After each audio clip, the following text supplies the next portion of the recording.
Well, it's time to start broadcasting live from here at Cali in sunny Denver. My name is William Byrnes. I'm a new faculty over at Texas A&M University. My colleague is Jason Fisk at my former institution, Thomas Jefferson School of Law, located in San Diego. Today's discussion, which is going to be a discussion, as you'll find out very shortly, is on the best practices document that Cali will shortly be publishing in book form shortly in the next couple of weeks. This document comes out of the work group for distance education, for legal education. I'm going to give you a brief history of that work group in a moment. We're then going to look at the contents of the report. We're not going to go through each chapter by any means. We're just going to go through the contents to make you familiar with it.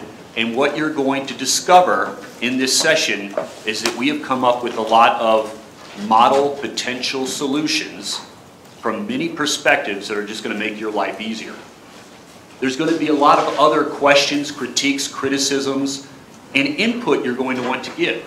And I'm going to share with you how you can become involved and give that. And then we're going to conclude with a call to action. So, to start, I'm introducing, and then I'm going to turn it over to my colleague, and we're going to go back and forth for those of you who saw us yesterday. We've been doing these, call it double presentations or whatever, for about 4 or 5 years together now, and we just find it more interesting this way. Okay, so here's the introduction. How many of y'all, I have to start with some questions so I can get a feel for, how many of y'all at your law schools right now have active distance education programs? Programs, not courses, programs. Very few. How many have active distance education courses? For most people. How many are designing new programs to go live in the next 24 months? A lot of y'all. Okay, there's something in here for each of you. Courses, programs, or going forward with programs. That going forward with programs, we solve so many problems. Let me give you just 1 minute on my history so you understand where I'm coming from. In 1994, I started my first hybrid distance education that's fully online program that was in tax. Tax is interesting because in tax we've been using software since the late 80s. So it was apropos. The United States, the American Bar Association did not allow that. So I started in South Africa where I could do that, where they wanted to explore new technologies. In 1997, the ABA gave me an indication of interest. If you were to make yourself legit in the United States, we could acquiesce and let's see what happened. In 1998, that happened. So in 1998 was the very first online law degree acquiesced by the ABA in the United States. We still have that same degree, very successful, that Jason will be taking over in exactly 1 week from today, from me. I've been doing it for about 21 years. That's my background. For 10 years, from 1998 to about 2008, I was a pariah.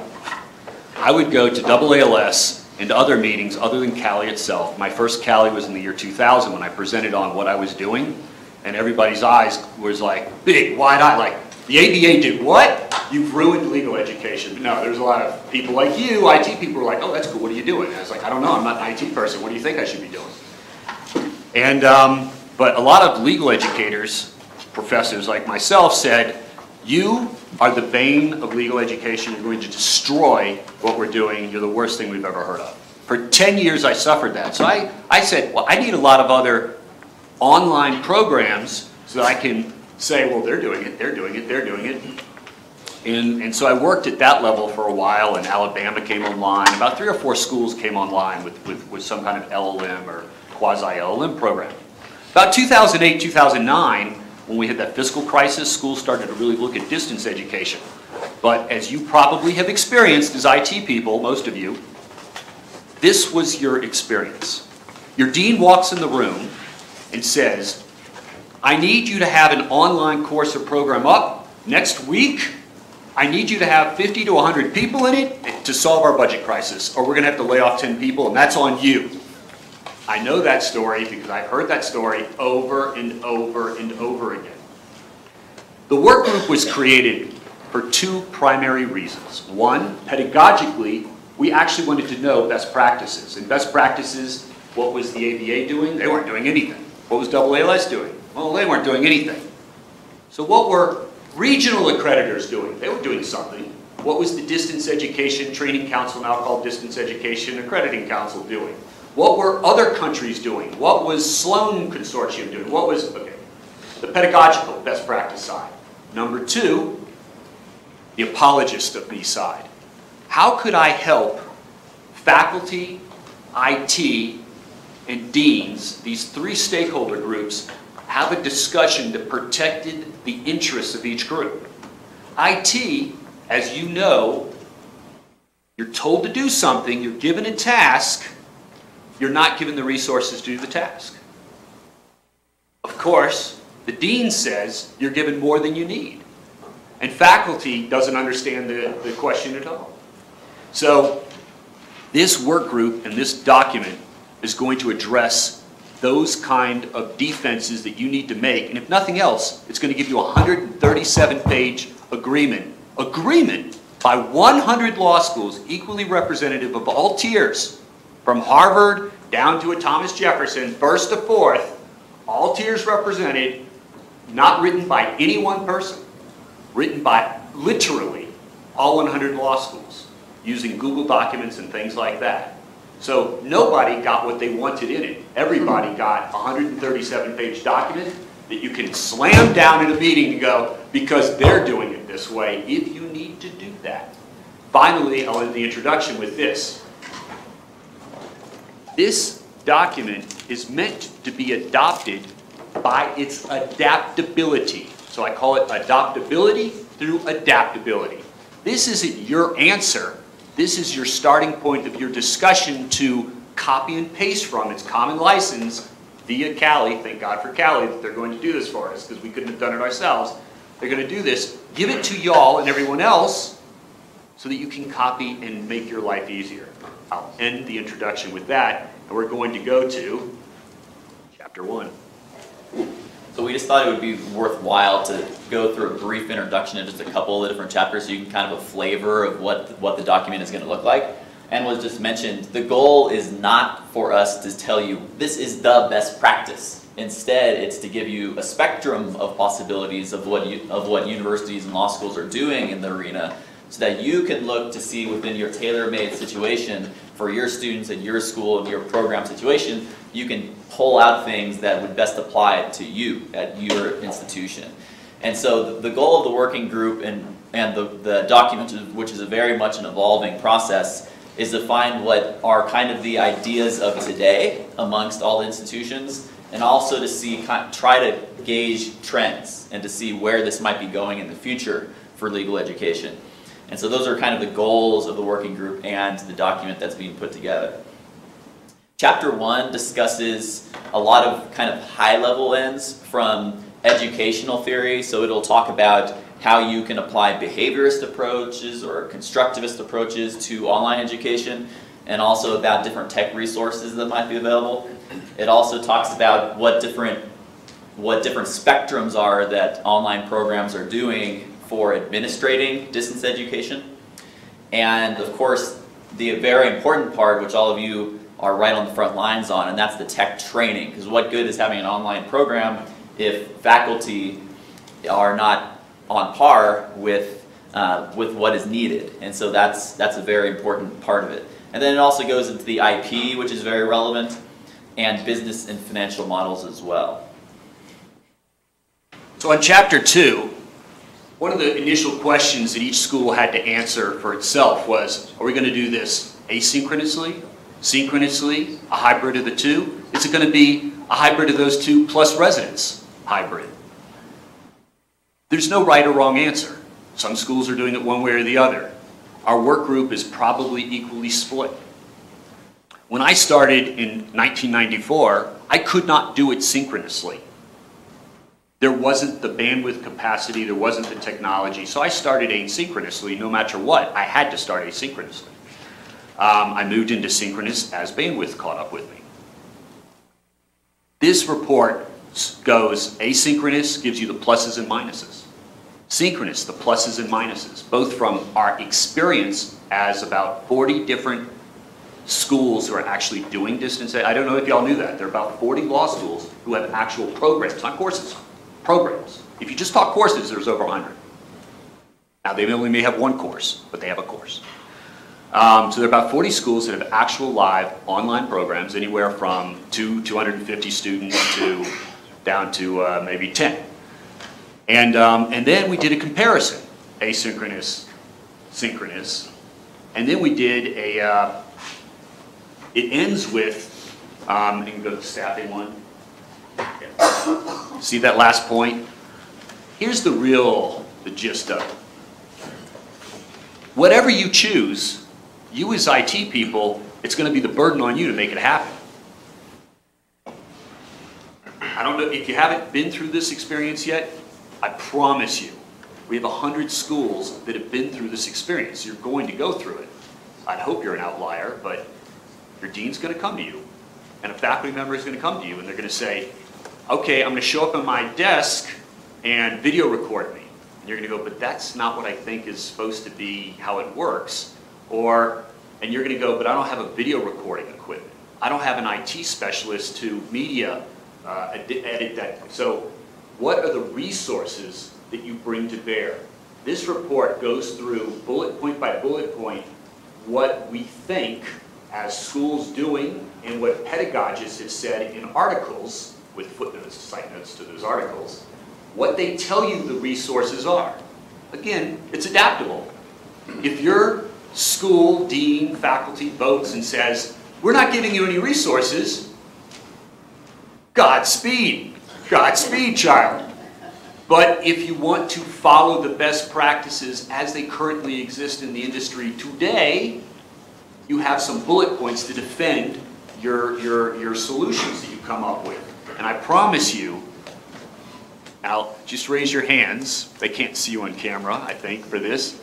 How many IT people here feel that they have a stakeholder say at the table to veto a conversation with the dean when the dean tells you what to do without the resources necessary? How many IT people feel they can say, listen, you need to, we actually need an extra $100,000? Veto's a strong word. Huh? I mean, veto. Okay, let's say a voice. How many IT people feel they have a strong voice in this equation?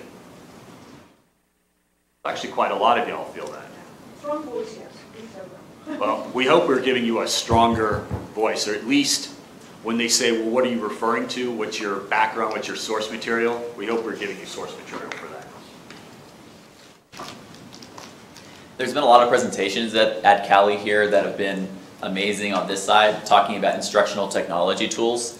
If you were in the one just this last hour that was talking about 5 different technology tools that you can use, that's the great example of how there's such a proliferation of these amazing tools that can be used. But what good are the tools if either the faculty who touch the students on a daily basis, if they don't know what they are and they don't know how to use them?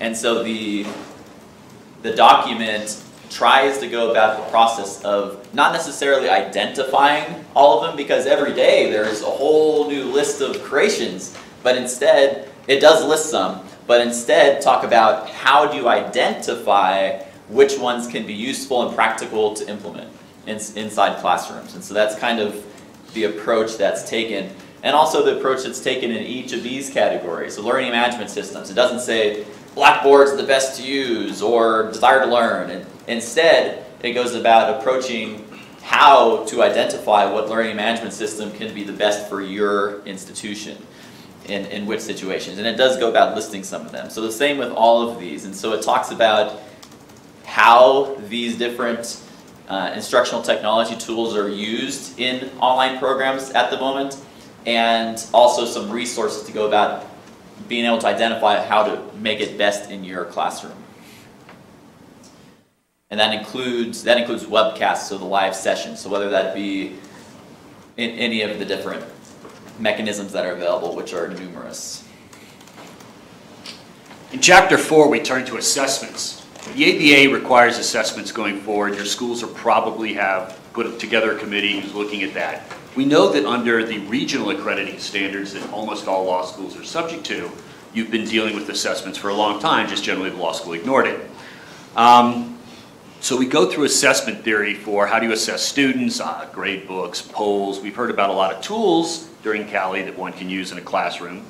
How do you assess a course effectiveness, which means that to assess a course effectiveness, you have to identify your course outcomes, i.e. the ABA standard. How do you identify a course outcome? And finally, program outcomes. The one point that I want to point to in the chapter 4, next slide, assessment feedback. So we go through each of the potential tools that we identified that a lot of schools are using or come out of pedagogical literature. Feedback.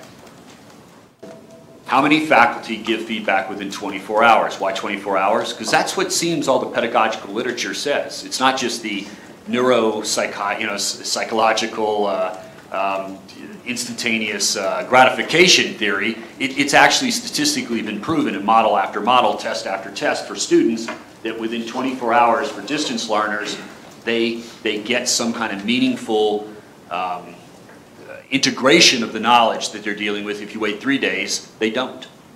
And again, you might be the outlier or whatever. We're just saying you what the articles that we read said, and we being 100 schools, not me. So then schools, well, how do you do that? So we present some ways to do that, like disaggregation model. For those of you who were here yesterday, you heard about the disaggregation. It's a UK model, really. Professor, tutor, lecturer, that kind of Oxford or Cambridge style.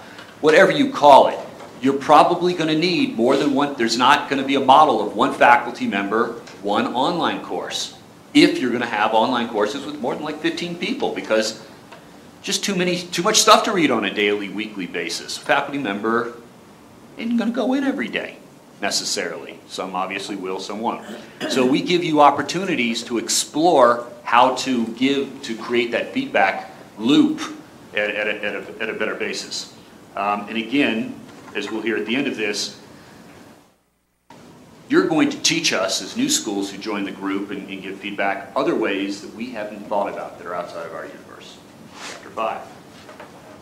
As was mentioned, the working group is very much always a work in progress and always will be. And so with all of the new online programs and courses that are being added at universities, we really look forward to having the opportunity to hear all of your experiences, particularly in areas such as the most effective ways to orient both students to the online programs and faculty to the online programs. And so the document kind of gives some suggestions and also some areas that are key areas as far as understanding on both of those sides, both faculty and students. Student services is a very general category. That's is a key point for any online program. So that's the hand-holding needed outside of the classroom, because sometimes students just need to vent to someone. They need to talk to a representative who's not a professor in the class about that class. They need to ask advice about which sources to use and which other people to talk to, connect them with which classes they need to take. So there's universities and law schools do lots of different things in this field, and this document kind of outlines some of those. And then it also talks about system requirements and what's kind of the expectation of students as far as coming in with what system requirements are going to be required.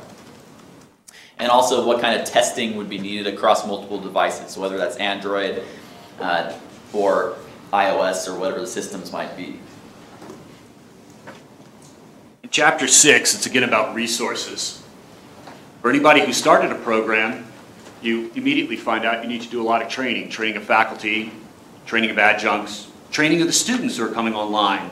Even though they may be millennial learners, some of them, they still don't know how to use your software or interact with your grading assessment or your polling or your whatever. They don't know Westlaw, they don't know Lexis if they're coming in a Master's of Jurisprudence program, by example. And so on.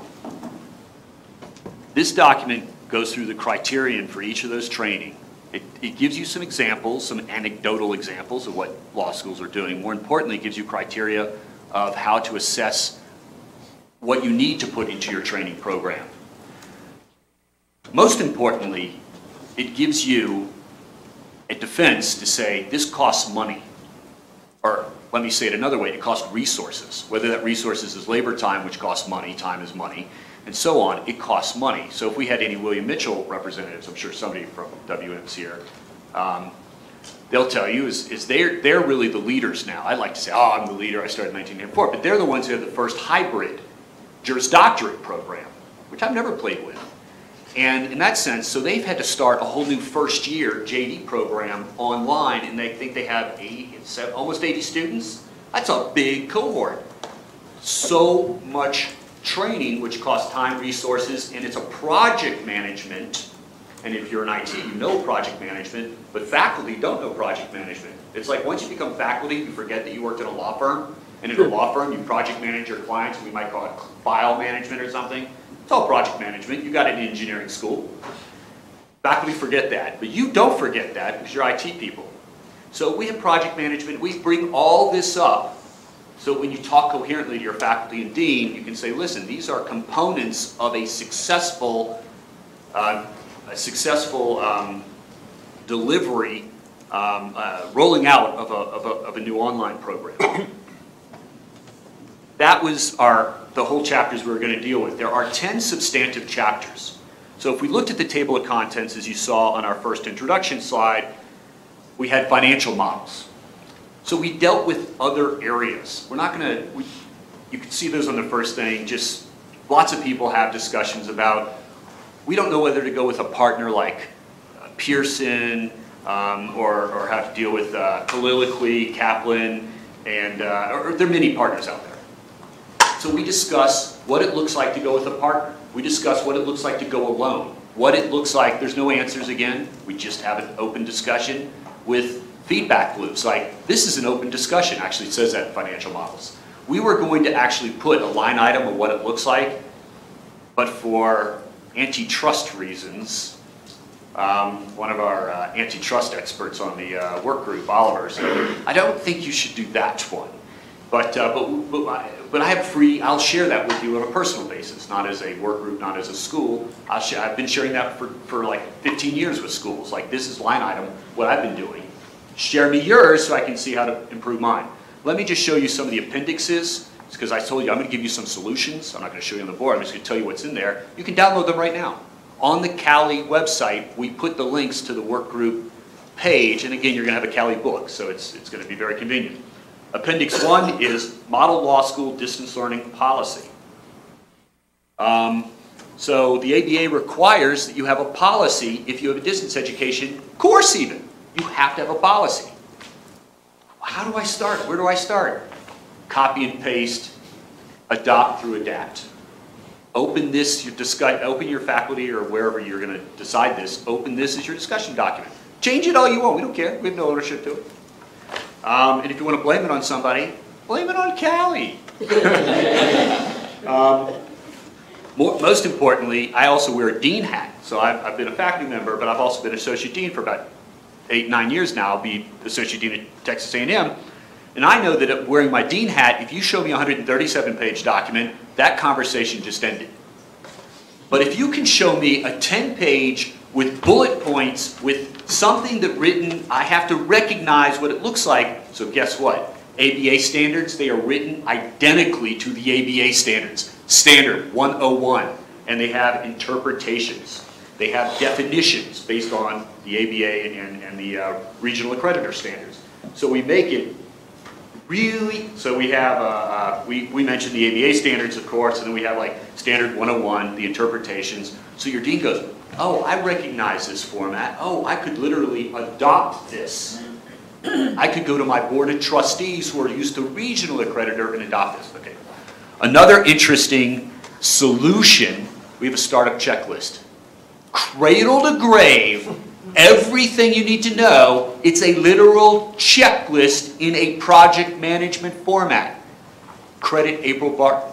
If you don't know April Barton, I can't sing high enough praises about her. She's just like my favorite IT person. She's at Villanova.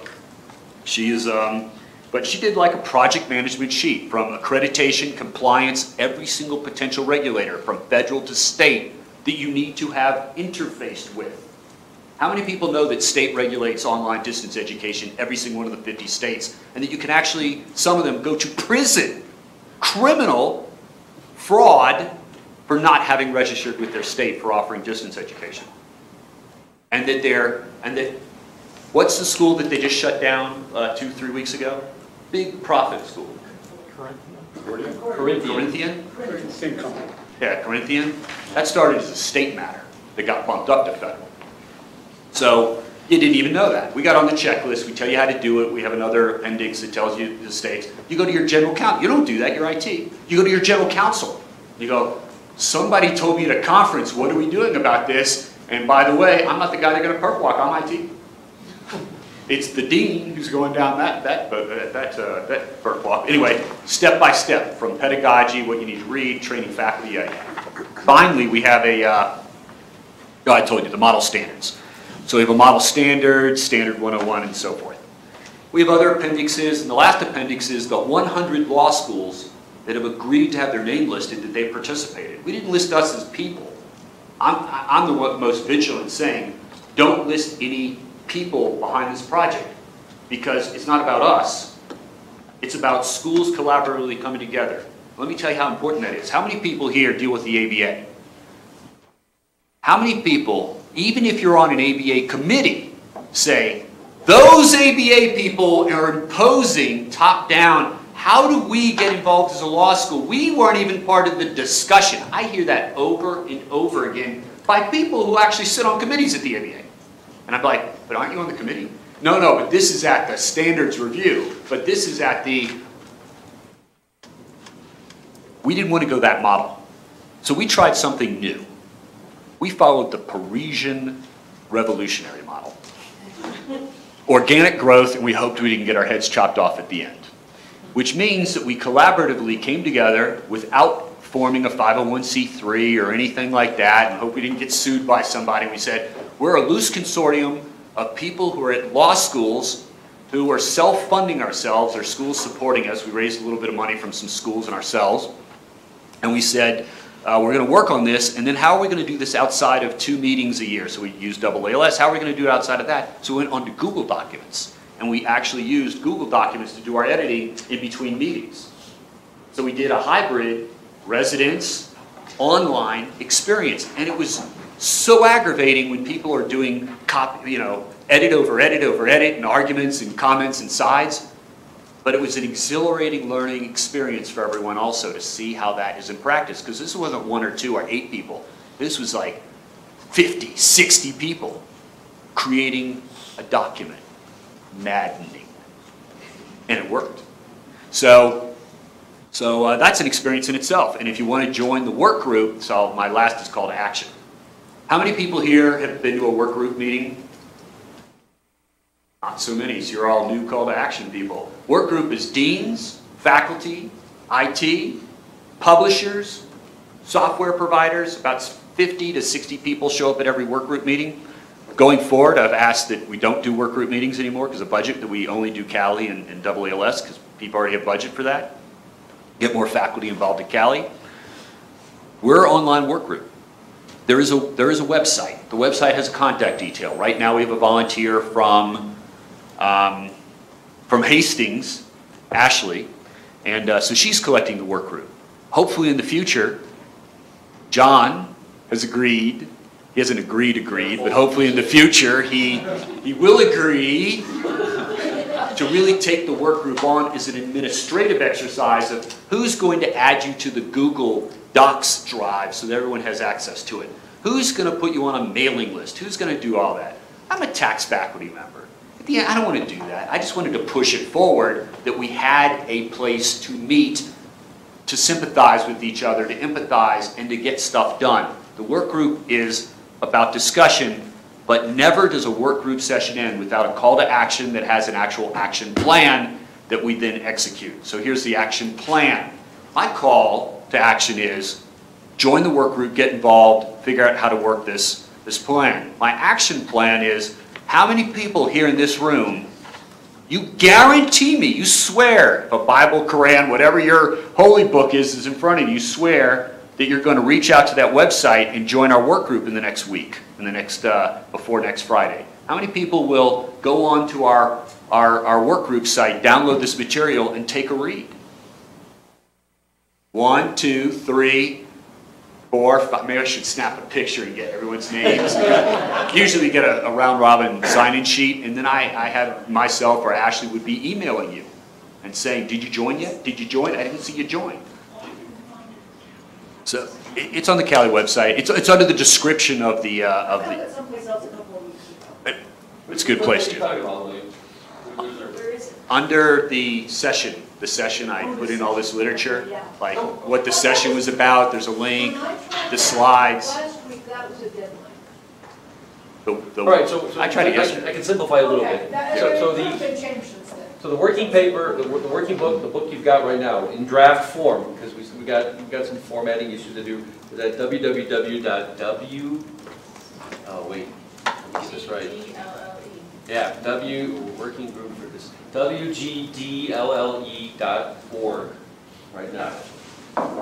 That's a PDF that you can download and read.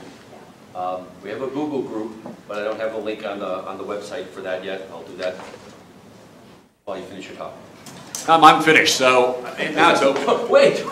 But we now want to hear from you. What is your school doing? Since you're not a member of the work group, you haven't been part of the process. By example, I didn't know that Arizona State University had programs going. I was like, what? Because I knew they had Starbucks. I didn't know they actually had law programs going online. That was cool. Samford is starting a law program. They're not on my radar screen either. So what program y'all? Penhurst, University of Cincinnati. We are early, well, I should say early, we are along the path, but relatively early on the kind of work that it's going to take to, before there'll be a program, there will be some courses that don't add up to a program. The difficulty for us, as I imagine it is for many of those in the room who are not yet doing this, is being able to staff up, and we can't staff up. But something that you all should look into, which is something that we're working with, is if you have an educational school, a school of education on your campus, they're typically already well into distance education. But even then, they only had one instructional designer available to them. This is for an entire campus of 30,000+ students. So the university has recently committed many more resources. In fact, they've created an entire unit that's now working on distance education and related matters. And then they brought on, as I understand it, 2 or 3 new instructional designers. And we already have our own, a couple of faculty members who have been trying to design courses. I'd like to get a certificate program up online, but I'm still trying to work out the details of that. That's particular with a subject area I'm interested in. So we're starting down the path. Certificate areas is an excellent way to start. I actually think that's a better way to start than courses, because courses do need formal ABA reporting, and certificates, as long as you're not doing the JD Programs students. do. This is Yeah. And just to second what Ken is saying, the notion that your university may well already be overwhelmed with this is probably pretty likely. We have a Center for Teaching and Learning that has done most of the support for distance ed. Well, no, we had a distance ed office that was responsible for most of it. They are so overwhelmed that they have been bouncing things to our Center for Teaching and Learning, and they too are now overwhelmed. And so it's really up in the air who is going to pick up this responsibility. See your hand? So I'm Max Huffman at McKinney School of Law at Indiana University. This is, I'm embarrassed to say, a plug for a program at 2:30, where we'll be talking about the law school partnering with university resources, much like you're describing, including Center for Teaching and Learning, including our Office of Online Education, to deal with exactly the problem of resource constraints, in the lack of expertise in the faculty, trying to build up both courses and fledgling programs. So I think a good build on exactly, they're very thankful for what you've been doing here today. You know what, a weakness of our report, just when you said, we don't have, as an academic partnership financial model, law school university. We didn't have that discussion. So that's something like you can go in and start to contribute on. Next hand. I saw a bunch of hands over here, but no. Other schools doing online courses, programs, certificates in this room? What are y'all doing? I was just pulling it up to make sure that I don't screw up the description. We're doing an online LLM program with focus in space cyber telecommunication law. Which school is that? Sorry, Which? Nebraska law. Nebraska. Lincoln. We have, I believe it's 5 students enrolled online. It is required to be synchronous, at least I think 75% of the time. And they have a very small credit hour requirement in person that they have to fly in to do. So, I think we're on our 4th year. Cool, y'all been doing it 4 years. Yep, we're just using Adobe Connect. We're kind of looking where to go with it now. We're relying on the main campus's subscription. So we've got a few issues we need to resolve, but mostly stable. I think going forward, it'd be helpful if like Cali would collect for us who's doing distance ed. But right now, I'm using the national jurist list. But a lot of schools like ASU never submitted. I don't remember seeing y'all's names. So y'all probably didn't submit to national jurist that you're doing it. So you're not on their list of 40 schools. So you're like 41, ASU's 42, Sanford's 43, you know, and so on. Other schools doing this? I see back there. Not about the schools. It seems like we're going to start seeing more and more online courses in the JD programs, and it's likely going to expand what's there. Has any of the schools done any comparisons, online courses versus in-person courses, and outcomes and how students have done?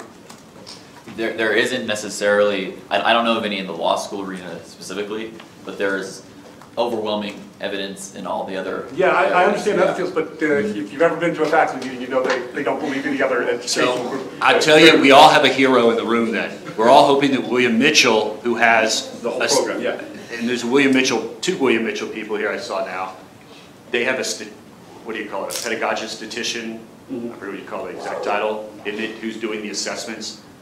And they actually have A-to-A comparisons because they have, you know, whatever, tort and tort. And so, and I think they've even equalized it across LSAT and GPAs. So it's going to be really interesting information for us. They have to give it to the ABA, and hopefully they'll share it with everyone else, but or at least through, you know, AALS kind of law review article at Journal Legal Education. I know what's y'all doing. We are just starting an LLM in immigration law. It's a hybrid, online residence, and what you don't is scare the hell out of me. You have scared me now, so. It took y'all about 4 years because y'all put a lot of thought and process into it. It's taken about 12. 12 years. And they're one of the faculties was like, no way we're doing this. So 12 years later, and they finally get it, but it's taken them a while. What are y'all doing? We're at Cooley Law School. We have our LLM programs that we've migrated to an online format. But we've also been engaged in distance education in a different method because we have 4 campuses. And so we link our classrooms together, and we just started using a different technology that allows students to tap into that distance ed transmission from homework and work. And so That's valid distance ed, that's point to point. So Penn State obviously had a split campus. Widener had a split campus. Idaho. Y'all have how many campuses? 4 campuses, yeah. Idaho has one? Idaho has, that's new, right? Y'all just split? They're running classes in Boise. In Boise, yeah. So now Idaho's another one. Those are distance ed under the ABA. So y'all had to seek, not acquiescence, it's called a different term. You seek variance, yeah. Who else is doing distance ed? What are y'all doing? I'm at McKinney School of Law, and we have an adjunct in Egypt, and he's doing a comparative Middle Eastern legal course, and we ran into some issues with Adobe Connect, just because I guess they don't have servers in Egypt. I'm not sure what the issue is, but we found Skype to be a decent solution, so if he Skypes in, I use Microsoft Expression Encoder. It's a deprecated Microsoft product, and so I film him, and so we're going to build a asynchronous online experience for students. So is it point to point or point to multi-point? It's just point to point. His laptop, and I have a dedicated desktop in my office for it. Who else is doing distance ed? Any questions about distance ed that we can give you some, ammunition on? The rest of the slides were really from yesterday's talk. They're just pedagogical points about, memory and learning acquisition of information, and again, so like April Barton is my hero there. Aaron DeWalt. If you go online, search Aaron DeWalt, D-E-W-A-L-D, his YouTube channel is sick amazing. He has some really cool, like TEDx type things, but more importantly, so he's a PhD, he's not a law student.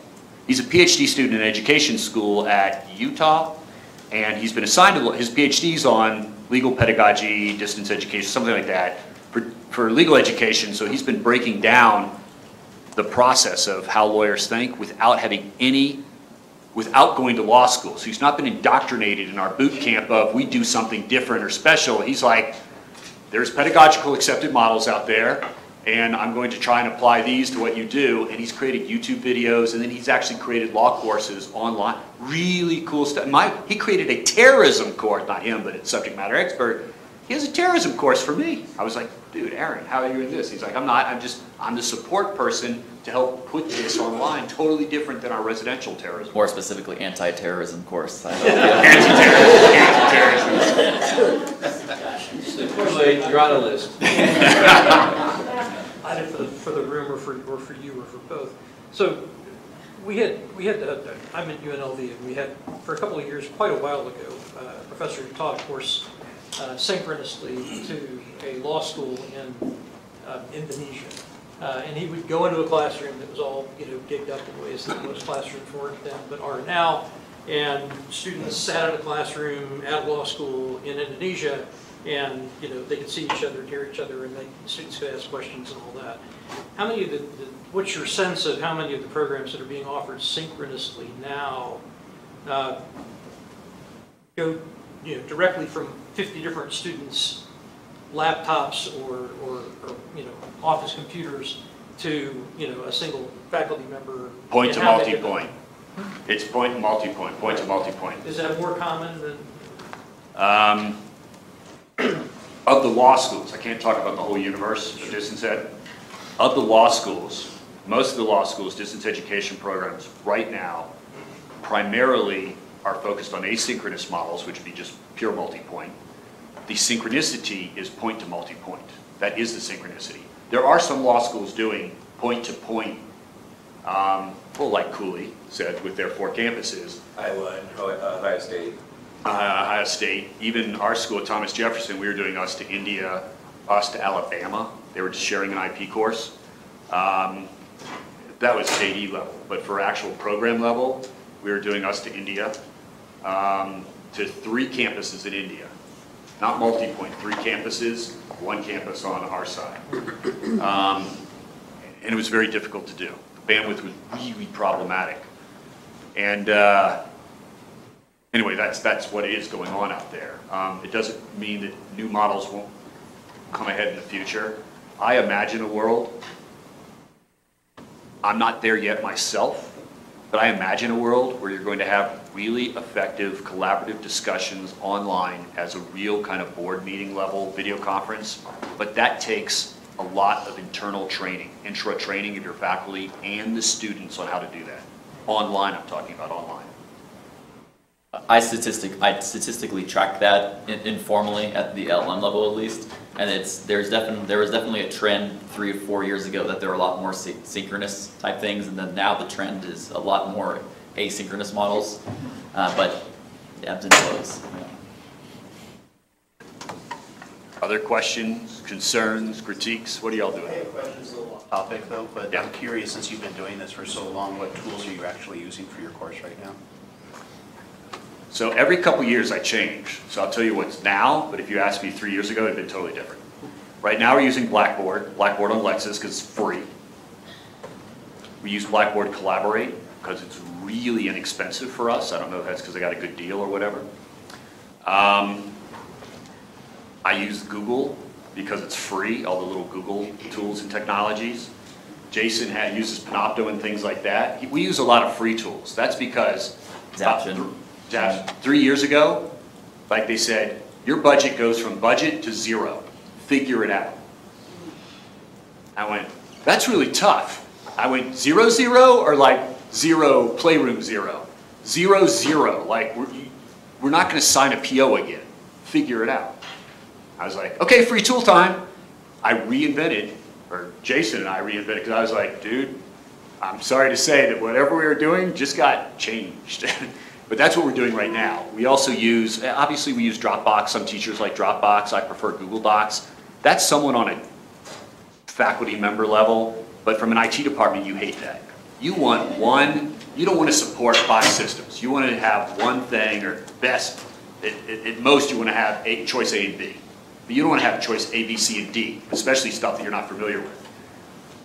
I've let the A, B, C, and D and E because I'm so inquisitively curious, but I'm just being mean to IT.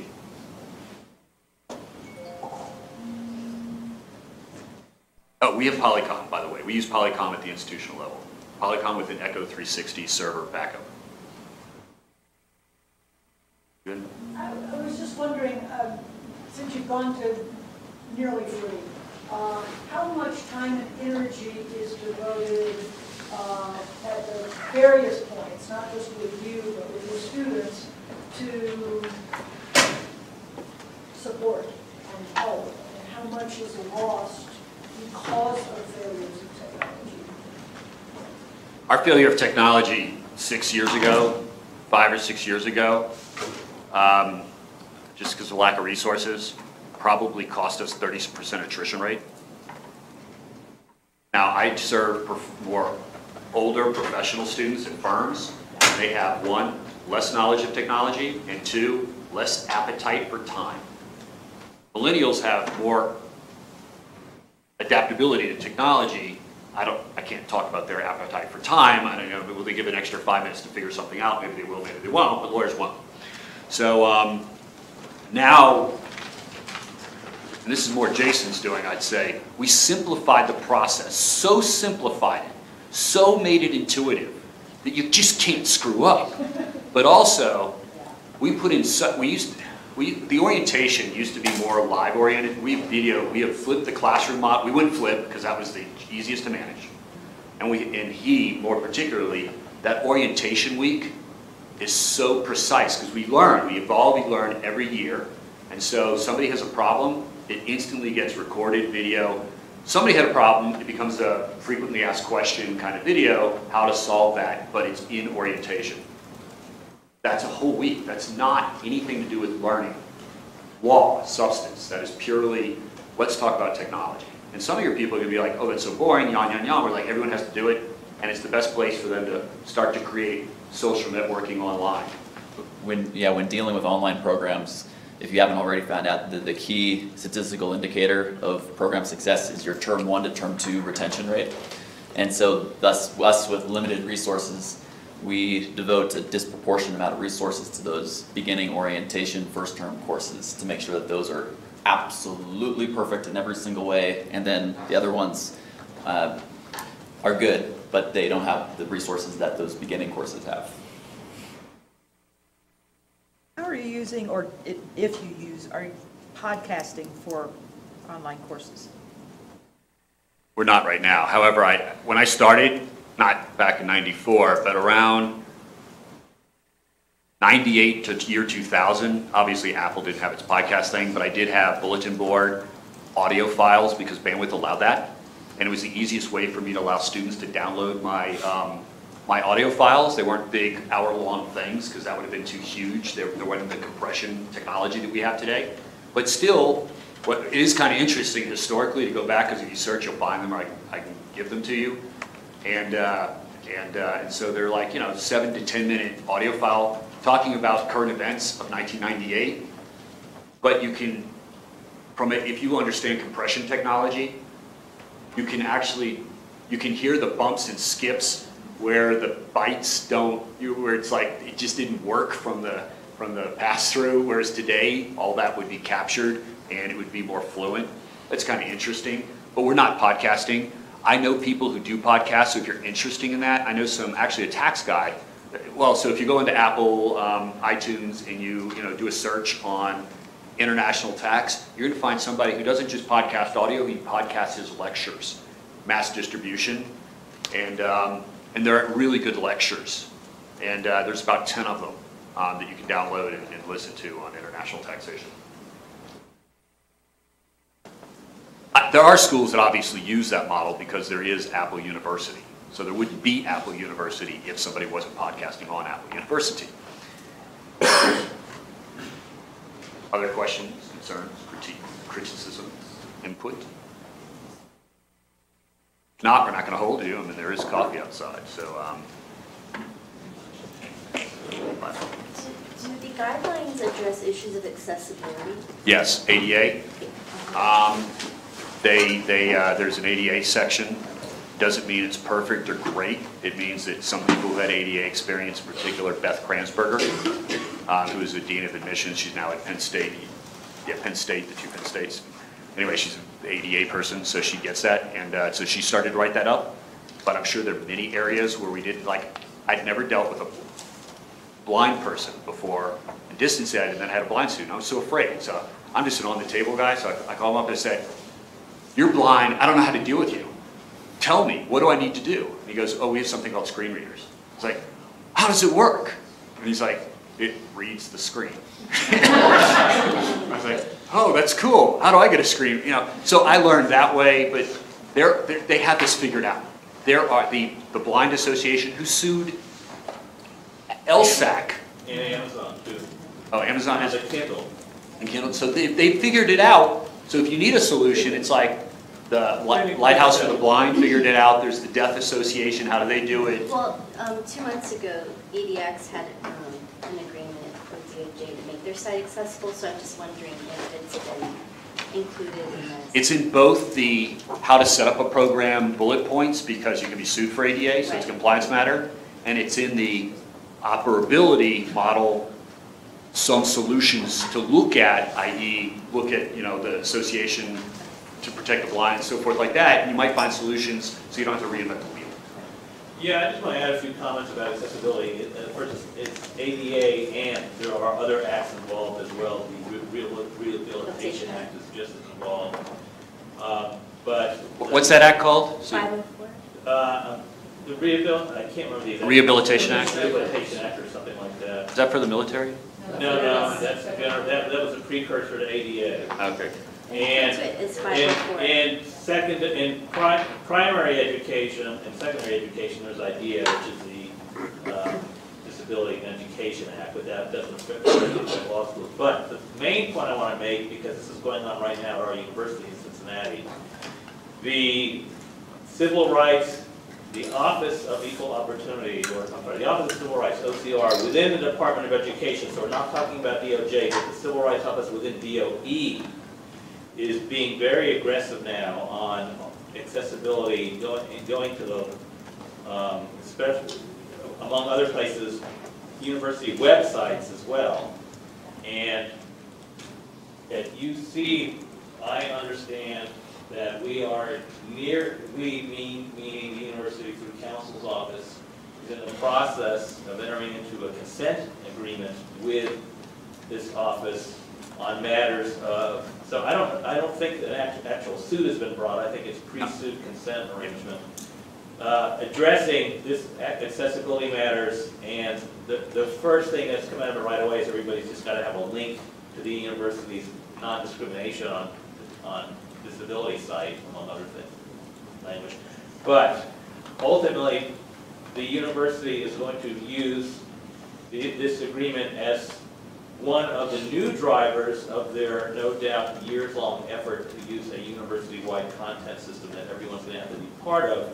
And despite I have qualms about that, as I'm sure many of you do when you're looking at that, but from the university council's point of view, you can see we have got to comply with this, and the only way we can ensure compliance is if there's one site with standards that everybody's a piece of. So just be aware that this is going on across, and likely it's going to affect you sooner or later. Well, we don't have those standards. We're not there yet, but we are happy for your input and your general counsel's input to figure that out. Yeah. Yes. So I just did a paper on this accessibility, but from a technical point of view, and what's wrong with university technology. Yeah, there's screen readers, but if they can't read your technology, then you're still violating all the laws. Yeah. So you have to make sure your websites are compliant or HTML5. That's the easiest way of doing it. But also the libraries have to think about it because your readers, a lot of the readers are not accessibility. And you have to force the companies that are trying to sell you ebooks, you have to force them to make the technology accessible. So it's a huge problem because, yeah, we all think, oh, it's online, they can read it. No, it has to be in a format that the readers can read. And let me add that the commercial folks, other than the reader companies, the content people are now quite on top of this. For example, Office 2010 and 2013, if you export to Adobe a PDF format, by default, it will make it an accessible file. And of course, the latest versions of Acrobat will do the same. Well, unless any other burning desires, I'm just going to have one last comment by John to remind us for my call to action where that website is. Actually, you do have it right on the conference website, but it's wgdlle.org. Okay, it's the conference website under this presentation. I have a link to it. And if you want to join the Google group, which is the mailing list for Wiggle Dewey, just email me directly. Like the products we use, this work group is free. We just ask that you participate. If nothing else, you got till Friday, those of you who raised your hand, download the document, read it.